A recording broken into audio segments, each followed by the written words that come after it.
Vamos lá.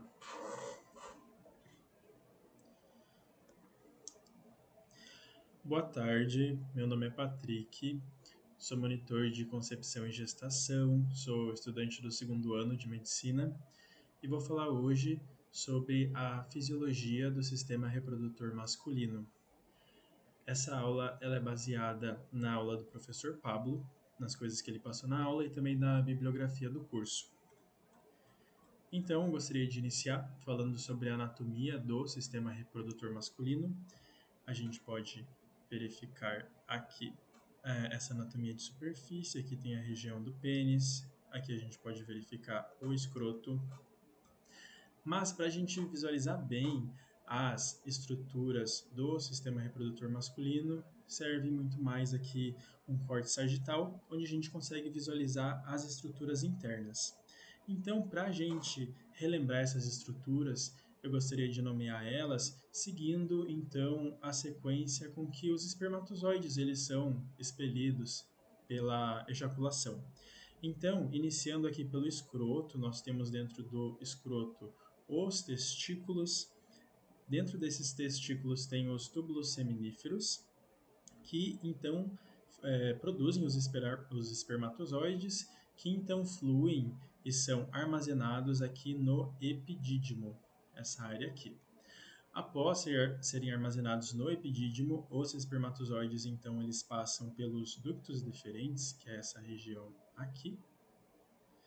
E os ductos deferentes, então, eles desaguam no ducto ejaculatório. O ducto ejaculatório, ele é essa parte que fica interna à próstata. Além de receber a contribuição dos espermatozoides trazidos do ducto deferente, esse ducto ejaculatório ele também vai receber a contribuição da glândula seminal, essa glândula que deságua no ducto ejaculatório. E além disso também, o ducto ejaculatório ele vai receber a contribuição da secreção produzida pela própria próstata. Então, continuando aqui na uretra, essa aqui é a parte prostática da uretra, que também é compartilhada ali com o sistema urinário, já que a bexiga ela esvazia a urina aqui na porção prostática da uretra. E aí, em seguida, nós temos aqui, desaguando na uretra, a glândula bulbo-uretral aqui na porção posterior do corpo esponjoso do pênis. Essa glândula vai secretar também uma substância mucosa que vai ser agregada à ejaculação. E, por fim, temos a parte peniana da uretra até a exteriorização da uretra. Essas, então, são as estruturas internas do sistema reprodutor masculino. E aí, já que a gente falou sobre esse caminho que os espermatozoides eles tomam nesse sistema, eu gostaria de falar então sobre como que é formado o sêmen, qual a contribuição de quais estruturas, que tipo de secreção elas produzem e qual é a função dessa secreção. Então, a gente começou ali falando dos túbulos seminíferos. Os túbulos seminíferos, eles são a parte funcional propriamente dita ali do testículo, onde os espermatozoides eles são produzidos, e também junto com os espermatozoides são secretados líquidos. Esse conjunto de espermatozoides e líquidos agregam até 10% do volume do sêmen. Aí então, esses líquidos e espermatozoides eles são conservados, armazenados aqui no epidídimo para maturação, até que são expelidos aqui, passam pelo ducto deferente e vão até o ducto ejaculatório ali dentro da próstata. No ducto ejaculatório será recebida então a contribuição das vesículas seminais. As vesículas seminais elas vão produzir o líquido seminal. Esse líquido seminal ele tem a importância de agregar grande volume, já que compõe até 60% do sêmen é constituído de líquido seminal. E também o líquido seminal ele tem uma importante função de nutrição dos espermatozoides. Uma vez que eles são lançados no canal vaginal, é necessário haver algumas substâncias para a manutenção dessas células.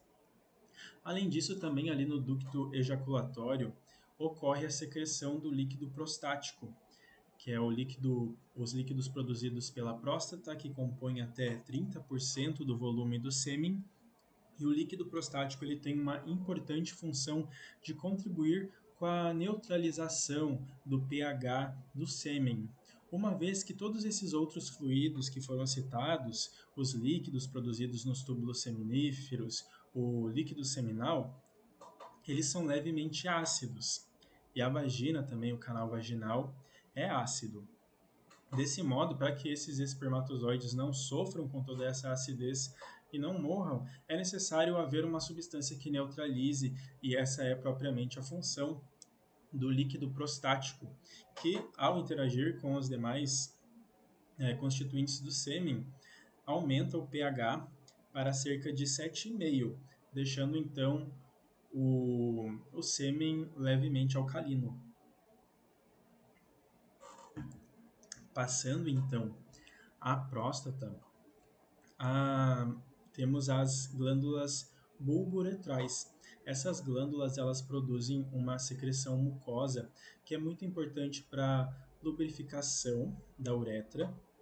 Essa secreção ela é o líquido pré-ejaculatório que sai no momento de excitação antes da ejaculação, e com a ejaculação também uma parte dessa secreção ela acaba integrando a ejaculação e conferindo um aspecto mais pegajoso, mais mucoso ao sêmen. Então, esses são os constituintes do sêmen, e já que a gente sabe como o sêmen é formado, é hora também da gente relembrar como que se dá a produção dos espermatozoides. Então, a produção dos espermatozoides ela se dá a partir da espermatogênese, que acontece nos túbulos seminíferos. Eu trago aqui então uma imagem anatômica de um corte do testículo, mostrando como que é esses túbulos seminíferos numa visão macroscópica, e aqui tem um esquema mostrando essa rede bem enovelada de túbulos.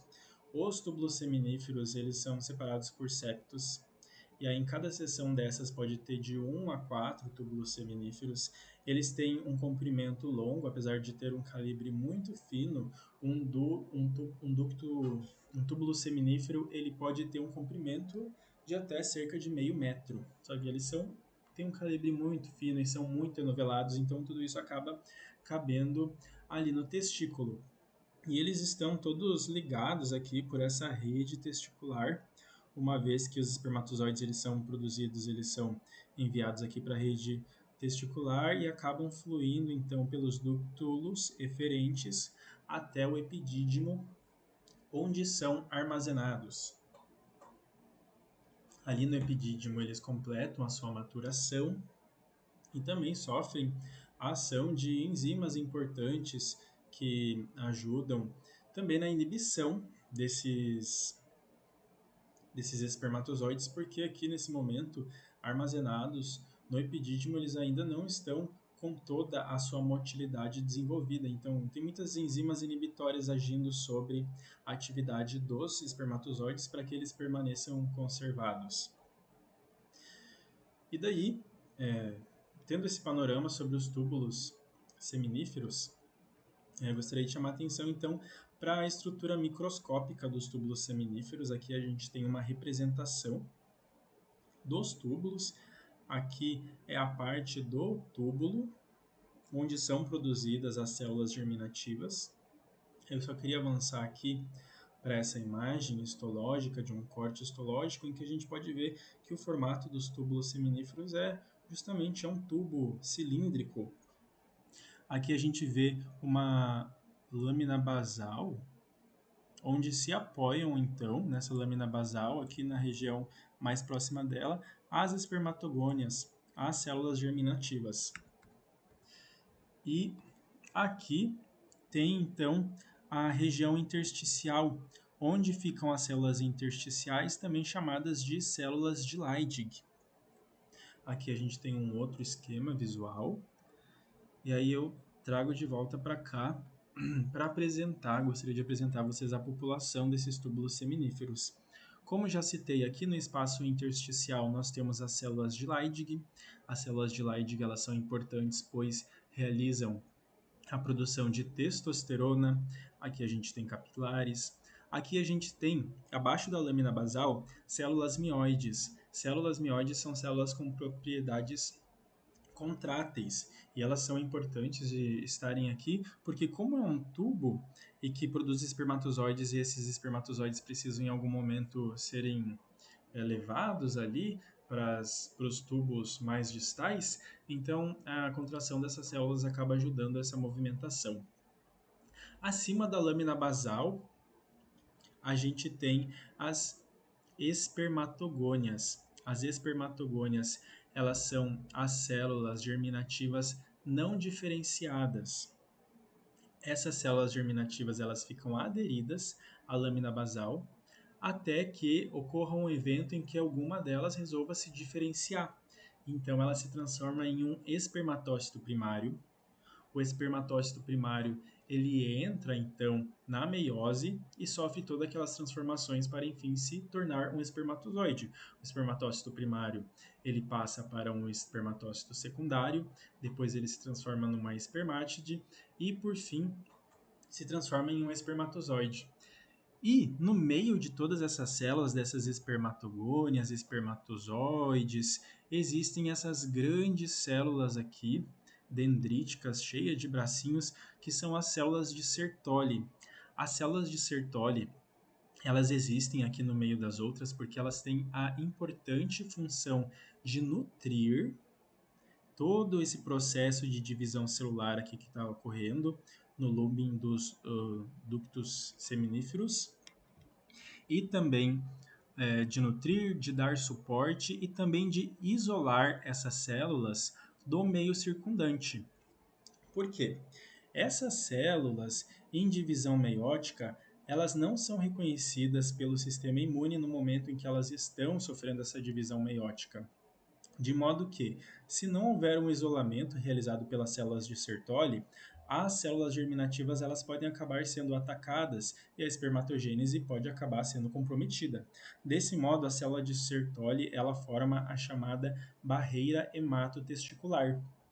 Então, tudo que flui dos capilares, que se difunde aqui para o líquido intersticial e que vai para os túbulos seminíferos, antes de se difundir para uma célula, para um espermatócito primário, secundário, vai passar por uma célula de Sertoli. E essa célula de Sertoli é que vai fazer o agenciamento dessas substâncias, que vai escolher o que passa e o que não passa. Então, ela é uma célula que, além de nutrição, além de sustentação, ela realiza a proteção, o isolamento das células germinativas.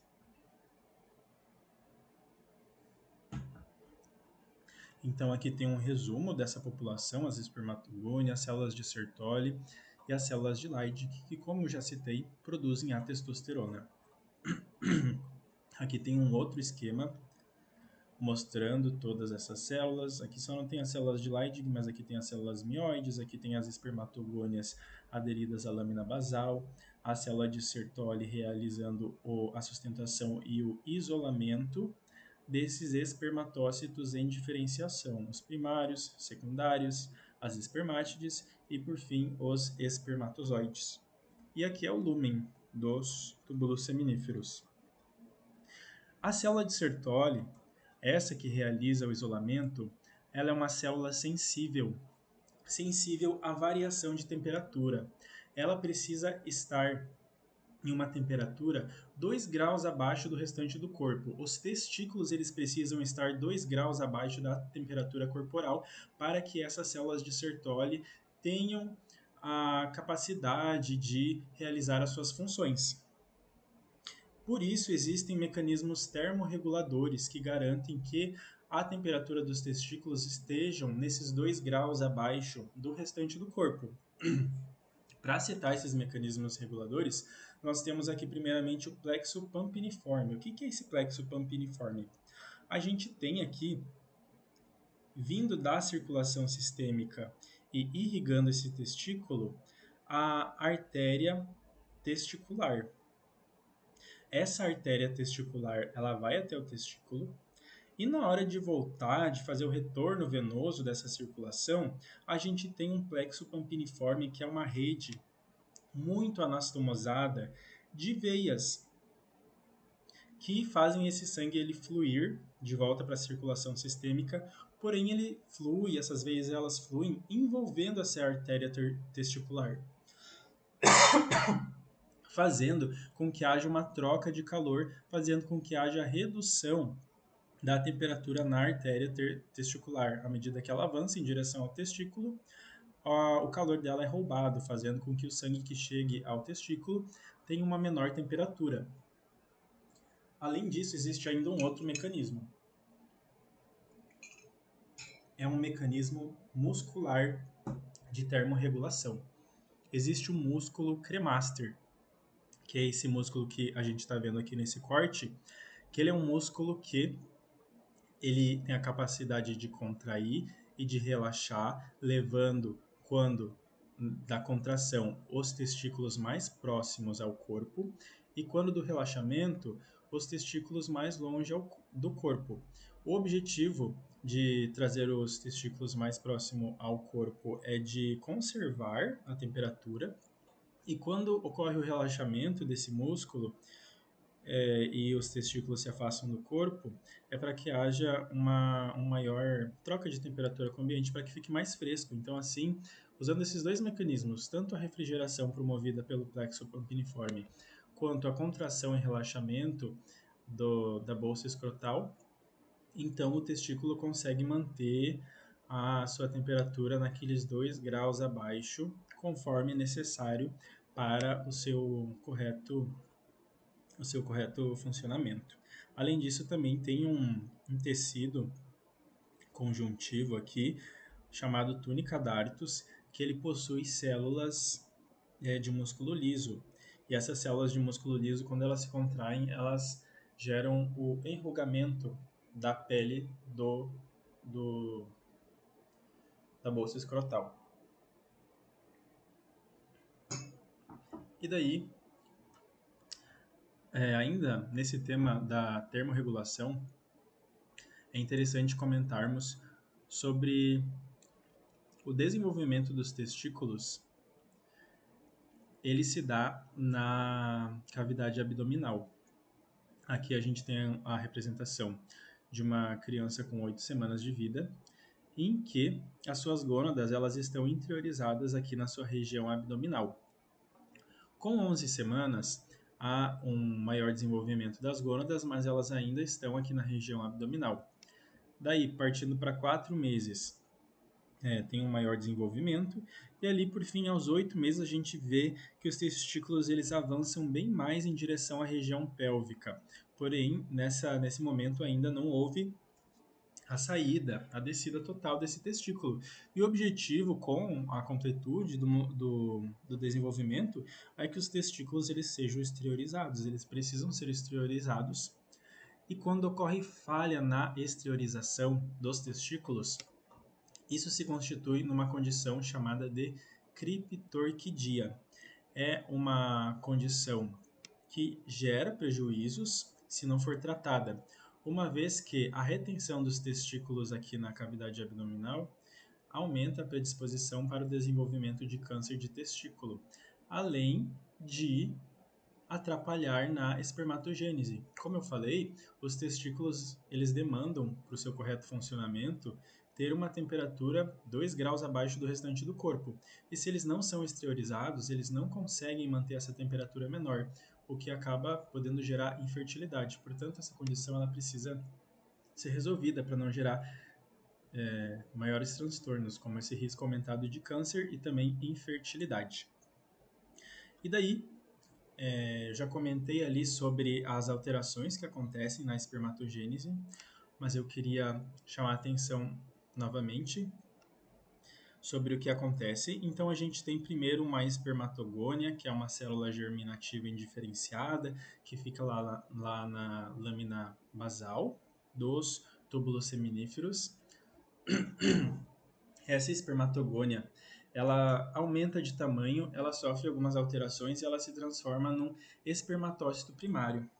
E daqui eu gostaria de fazer um desenho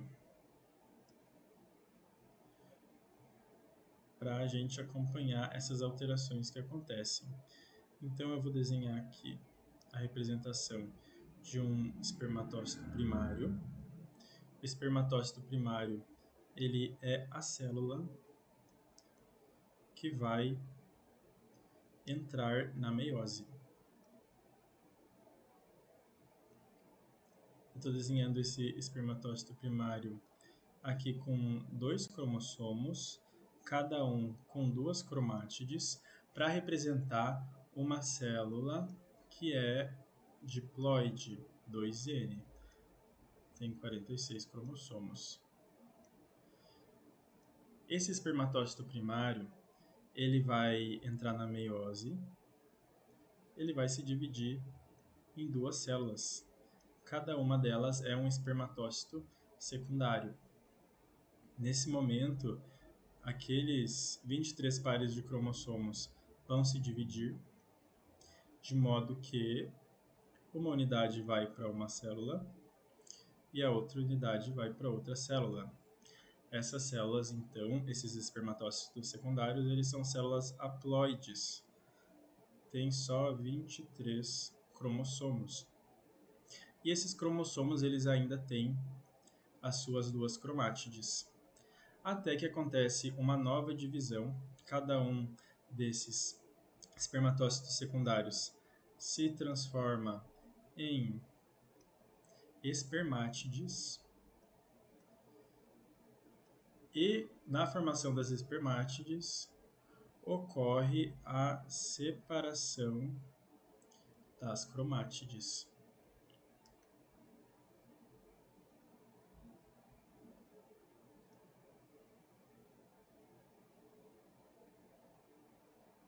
Então, no final, a gente vai ter 4 células, cada uma vai ser haploide e vai ter 23 unidades de cromossomo. Só uma revisãozinha da meiose. E aí, pronto, formou a espermátide. Ainda falta um processo. Essa espermátide, ela ainda é uma célula com características epitelioides. Ela não se assemelha a um espermatozoide ainda. Ela precisa passar por um processo chamado de espermiogênese. O processo a partir do qual a espermátide se transforma em um espermatozoide. Então, são 2 termos bem parecidos, espermatogênese e espermiogênese, mas eles significam coisas diferentes. Quando a gente está falando de espermatogênese, a gente está falando de todo esse processo, do início ao fim, desde a espermatogônia até o espermatozoide, ou seja, a transformação da espermatogônia em espermatozoide. Quando estamos falando de espermiogênese, nós estamos falando da última etapa da espermatogênese, a etapa em que a espermátide vai se transformar em espermatozoide. É a espermiogênese. São termos bem semelhantes, falam sobre o mesmo processo, mas momentos diferentes desse processo. Esse aqui fala sobre o processo inteiro, esse aqui sobre a parte final. É importante não confundir. E daí, agora que foi explicado como é que se formam os espermatozoides, eu retomo aqui aquele esquema dos túbulos seminíferos. E é importante citar que o sistema reprodutor masculino é diferente no feminino, no sentido de que os espermatozoides eles estão sempre sendo disponibilizados. Existe um armazenamento de espermatozoides diferente do sistema reprodutor feminino, em que existe todo um ciclo menstrual, em que mensalmente vai ser liberado somente um ovócito. Desse modo, como que os túbulos seminíferos mantêm a disponibilização de tantos espermatozoides? Os túbulos seminíferos eles não estão nas mesmas etapas da espermatogênese ao mesmo tempo. Na verdade, em cada momento, cada parte do testículo, cada porção de túbulos seminíferos vai estar numa etapa diferente. Eles se organizam por ondas de desenvolvimento das células germinativas. Então, se você for observar um testículo, abrir ele e olhar de perto os túbulos seminíferos, você vai ver que numa parte Alguns vão estar numa etapa mais avançada da espermatogênese, outros vão estar numa etapa mais intermediária e outros vão estar numa etapa mais inicial. Isso garante que os espermatozoides estejam sempre sendo disponibilizados sem que haja interrupção. Então, a gente já falou aí sobre a produção dos espermatozoides, e aí eu queria focar aqui nessa célula de Leydig, que eu já citei, que ela fica no espaço intersticial, ela realiza a produção de testosterona, mas como que se dá a produção de testosterona por essa célula de Leydig? Ela não é uma produção de testosterona espontânea, intermitente, ela precisa de um estímulo. A célula de Leydig, ela precisa ser motivada, ela precisa ser estimulada a produzir a testosterona, que é o androgênio que atua no sistema reprodutor masculino e também em muitos tecidos do indivíduo. E para explicar como que ocorre o estímulo da produção da testosterona pelas células de Leydig, é que a gente vai falar sobre o eixo hipotálamo-hipófise-gonadal. A gente entra aí então na parte da regulação hormonal, a regulação endócrina da função reprodutora masculina. E para a gente entender como que se dá essa regulação hormonal da função reprodutora masculina, eu vou chamar a atenção aqui para as estruturas anatômicas que ficam no sistema nervoso central, que são o hipotálamo e a hipófise. O sistema nervoso central ele é um centro regulador, né? Então, apesar da gente estar falando aqui de gônadas, a gente está falando de aparelho reprodutor masculino, de testículo, de pênis, a gente tem que entender que a regulação ela se dá no sistema nervoso central. E ela se dá a partir dessas duas estruturas, do hipotálamo e da hipófise. Aqui a gente tem o encéfalo. Esse encéfalo, ele tem essa porção mais cortical, é chamada de telencéfalo, que é a porção mais superficial, e essa parte mais interiorizada e mais profunda é chamada de diencéfalo. No diencéfalo existem várias subporções, várias partes em que o diencéfalo pode ser dividido. Entre essas partes eu posso citar aqui o tálamo, e logo abaixo do tálamo a gente tem uma área aqui do diencéfalo que é chamada de hipotálamo.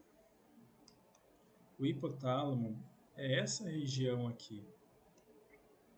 É uma área que tem muitos núcleos nervosos especializados no controle de muitas funções corporais.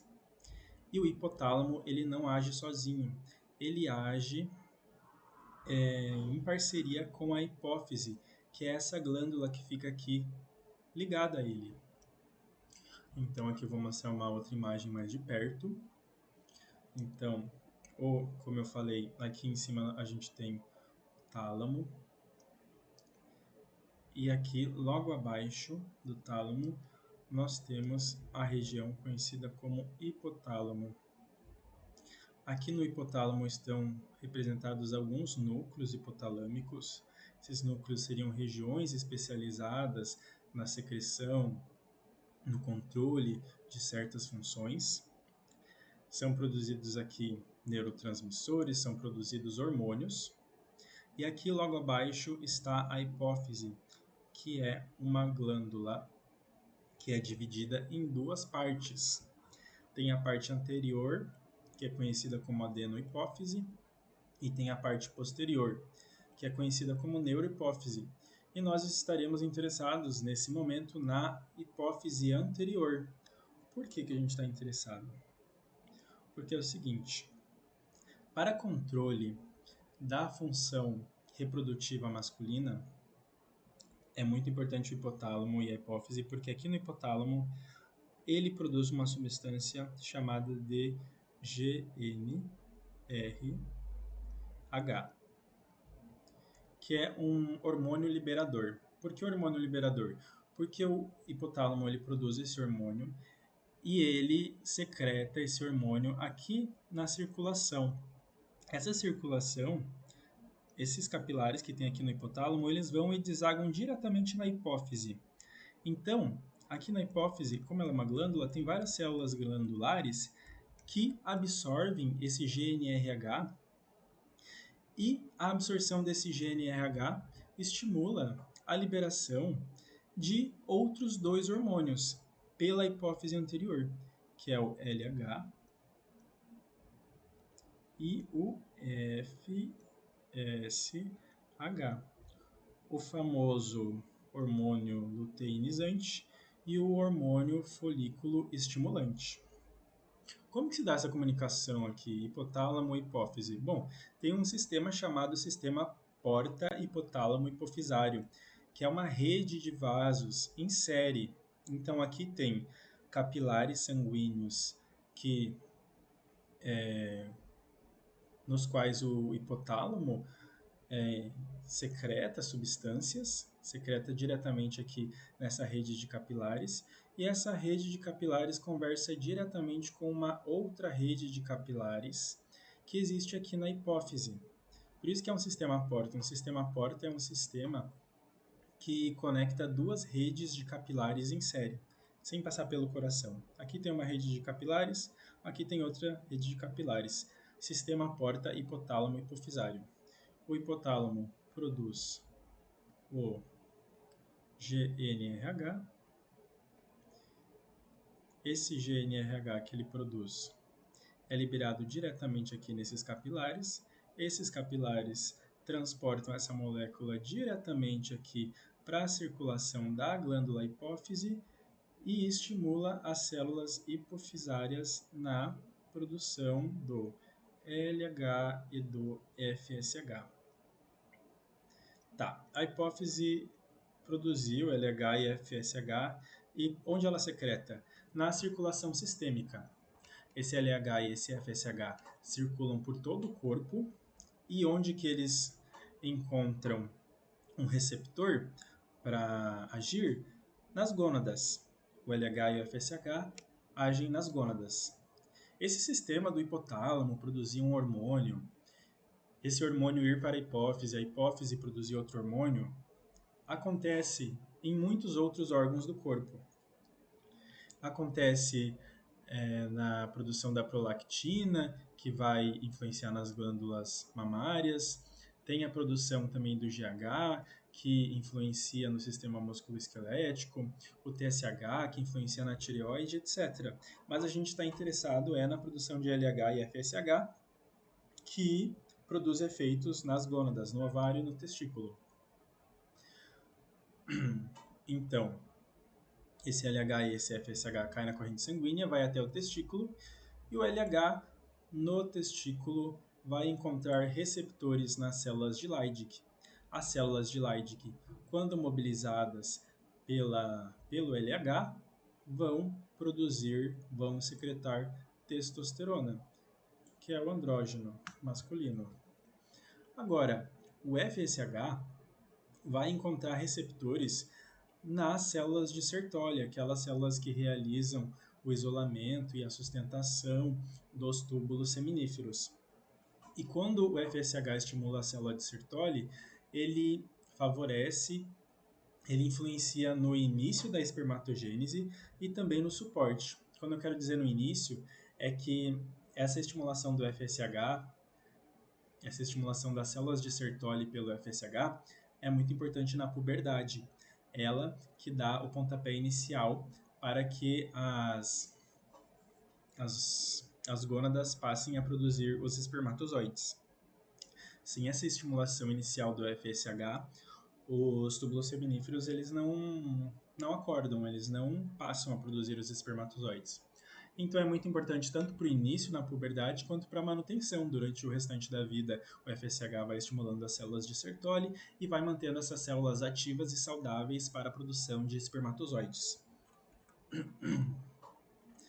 Então eu expliquei como que se dá a produção do GNRH no hipotálamo, como esse GNRH flui para a hipófise e faz com que a hipófise produza os seus hormônios LH e FSH. Esse LH e esse FSH, eles viajam até a gônada e realizam e acabam causando efeitos nas células de Leydig e de Sertoli. Só que o que acontece? Esse sistema de estímulo, de produção de hormônios e de secreção, ele precisa de uma regulação, porque a gente não pode ir liberando GNRH e LH e produzindo testosterona, testosterona, testosterona. Uma hora vai acabar produzindo muita testosterona e gerando malefícios. Então existe um sistema aí que garante que no momento em que já houve a produção suficiente de substância de testosterona, ocorre então a inibição. Como que se dá isso? Bom, o LH estimula a célula de Leydig, a célula de Leydig ela produz a testosterona ela vai provocar os seus efeitos nos tecidos que possuem afinidade com ela, que são sensíveis à testosterona, porém, uma parte dessa testosterona vai ficar na corrente sanguínea.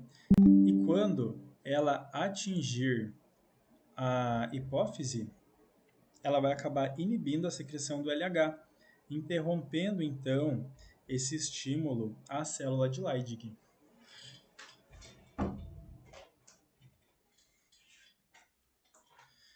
Do mesmo modo também, a testosterona ela vai estimular a célula de Sertoli. Isso vai ser benéfico para a espermatogênese, vai estimular a espermatogênese, mas ao mesmo tempo a célula de Sertoli também ela vai produzir uma substância chamada inibina, e a inibina vai ter a função de inibir a hipófise na liberação de FSH. Então, tipo assim, se a célula de Sertoli já está tendo uma funcionalidade boa, já foi estimulado o suficiente, ela vai produzir uma substância que vai falar, opa, para de produzir FSH, porque já está bom, porque eu já estou funcionando.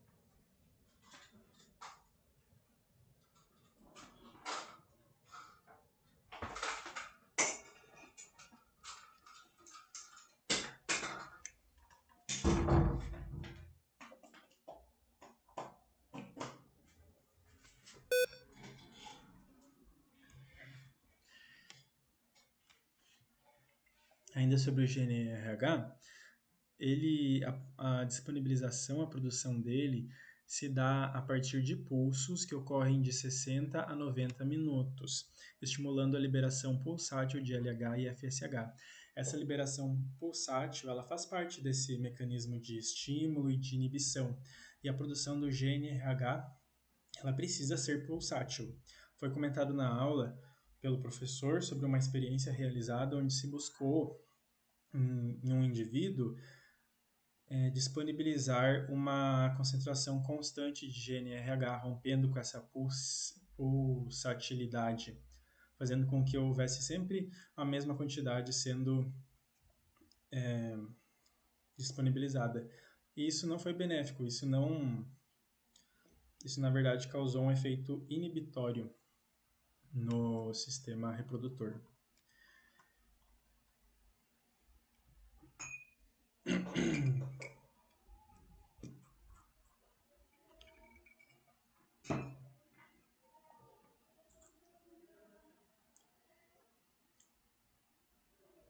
Aqui tem um esquema, então, que mostra que o hipotálamo, a hipófise, o GNRH, a liberação de hormônios tróficos aqui das gonadotrofinas, que estimulam as células testiculares, e também a interação de algumas outras substâncias. E um comentário que eu coloquei aqui é que a secreção pulsátil do GNRH é regulada de maneira complexa, envolvendo neurônios originários dos centros cognitivos e sensoriais mais altos, bem como níveis circulantes de esteroides sexuais e hormônios peptídicos, prolactina, ativina A, inibina B, leptina, quispeptina, etc. Ou seja, a liberação do GNRH ela é influenciada tanto por essas moléculas que estão circulando na corrente sanguínea, algumas que estimulam, outras que inibem, e também pelos próprios mecanismos ali do sistema nervoso central de liberação de GNRH.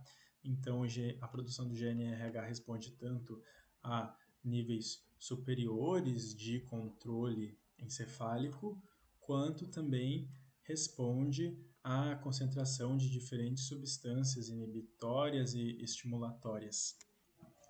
Aqui, por exemplo, a gente tem como exemplo substâncias que inibem a liberação do GNRH, a beta-endorfina, IL-1, PRL e GABA.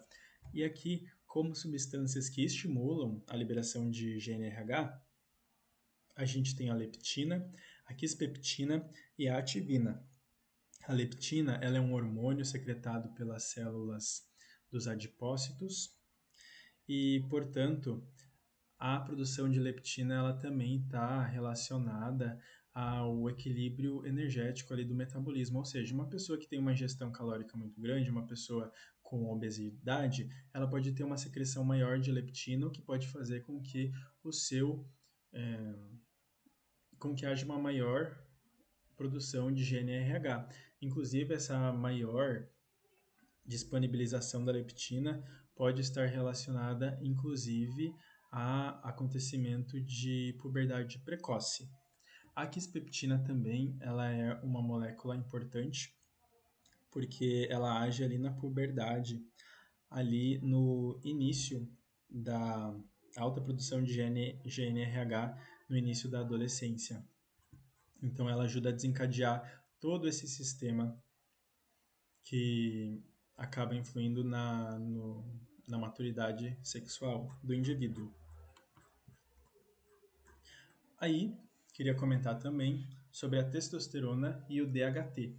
A testosterona, ela é esse hormônio andrógeno produzido pelas células de Leydig e que também provoca efeito nos tecidos periféricos, nos tecidos que têm sensibilidade para a testosterona. Porém, existe ainda uma outra molécula, um metabólico da testosterona, que produz também efeitos androgênicos nos tecidos, inclusive que possui até o dobro de afinidade do que a testosterona em certos tecidos. É a dihidrotestosterona, também chamada de DHT. Ela tem o dobro da afinidade da testosterona e a produção do DHT ocorre pela ação da enzima 5-alfa-redutase. Entretanto, essa maior responsibilidade dos tecidos para DHT, elas podem predispor também a alguns problemas, como por exemplo, pode acontecer de alguns indivíduos com maior sensibilidade ao DHT terem hiperplasia prostática benigna, que é o aumento da próstata. Outra questão também influenciada pelo DHT é o desenvolvimento da calvície com características androgênicas. As pessoas que têm mais sensibilidade a essa forma androgênica nos folículos capilares podem acabar desenvolvendo a calvície. Desse modo, foi realizado o desenvolvimento de medicamentos que realizam o bloqueio dessa 5-alfa-redutase, dessa enzima que converte a testosterona em DHT. E o bloqueio dessa enzima pode acabar influenciando na melhora desses quadros de hiperplasia prostática benigna e também da calvície. E aí eu trago aqui, por fim, um quadro mostrando sobre as concentrações de testosterona no decorrer da vida. Então, e que faz também uma correlação com a produção de espermatozoides. Então é interessante olhar aqui para o período da puberdade, em que o indivíduo começa a atingir a sua maturidade sexual, começa a ocorrer o aumento da concentração plasmática de testosterona e com isso também dá início à produção de espermatozoides. E no decorrer da vida, a produção de testosterona ela segue aumentada até que na velhice ocorre a diminuição na concentração de testosterona e com isso também a diminuição na produção de espermatozoides. Porém, é interessante notar também que não é só a partir da puberdade que os níveis de testosterona aumentam e são importantes, porque a testosterona ela também tem uma participação muito importante, muito ativa na gestação e no período do nascimento, da neonatalidade. A testosterona aqui no período da gestação, ela atua muito no desenvolvimento das características sexuais. E é isso, espero que tenha ajudado de alguma forma e fico à disposição para qualquer dúvida. Um abraço, tchau, tchau.